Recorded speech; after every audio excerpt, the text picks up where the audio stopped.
Une Cendrillon noire, un prince asiatique et une marraine la fée noire. Les gens vont-ils crier au wokisme? Quand ce film est sorti, il n'y a pas eu de gros scandales ou de gros boycotts. Ce film, c'est La Légende de Cendrillon, sorti en 97. Il a eu beaucoup de succès à sa sortie aux États-Unis. Beaucoup de gens en France l'ont vu aussi. Et pourquoi ce film n'a pas fait polémique alors qu'aujourd'hui les gens auraient été scandalisés et auraient crié au wokisme? Tout simplement parce qu'il y a de l'exagération dans les deux camps aujourd'hui. Tant que le personnage est fictif, on peut le réinventer à l'infini. Il y a de nombreuses relectures. Il suffit de voir les Disney qui se sont inspirés d'abord de réels contes pour en faire autre chose. Et là, ils font encore de nouvelles choses en remake live action. Pas tous réussis, c'est vrai. Ce n'est pas Disney qui a créé Blanche-Neige ou Cendrillon, ils ont donné leur vision du conte. Une vision très niaise, très cucu d'ailleurs. Par contre, il faut respecter les personnes réelles. Pas de Martin Luther King blanc, pas de Charles de Gaulle noir, pas de Malcolm X blanc, pas de Ramsès II blanc, pas de Napoléon asiatique. Et il y a plein d'autres exemples. La diversité est nécessaire et reste le chemin le plus logique pour limiter les discriminations. Les gens ont du mal à comprendre ça et préfèrent dire on veut un Kirikou blanc. Pourquoi pas, mais tu l'expliques et tu changes le contexte. Tant que tu n'as pas vécu la discrimination, tu peux pas la comprendre. Après, il ne faut pas exagérer et vouloir absolument changer la couleur, le genre ou l'orientation de chaque personnage. Ça donne vraiment l'effet inverse. Tant que le personnage est fictif et que ça colle avec le scénario, pourquoi pas,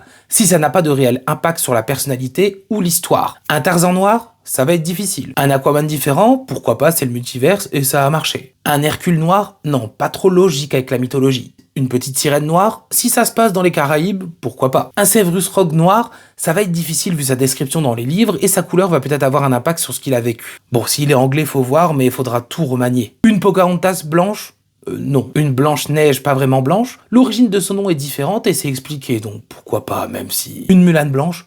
Non. En fait, les gens crient au wokisme dès que ça les dérange. Parfois, je comprends, mais dans la plupart des cas, c'est juste que c'est différent, donc ouah, il faut écrire wokisme. Et souvent, ces gens-là n'arrivent pas à comprendre. Et de toute manière, c'est pas nous qui faisons les films, les séries, les jeux vidéo.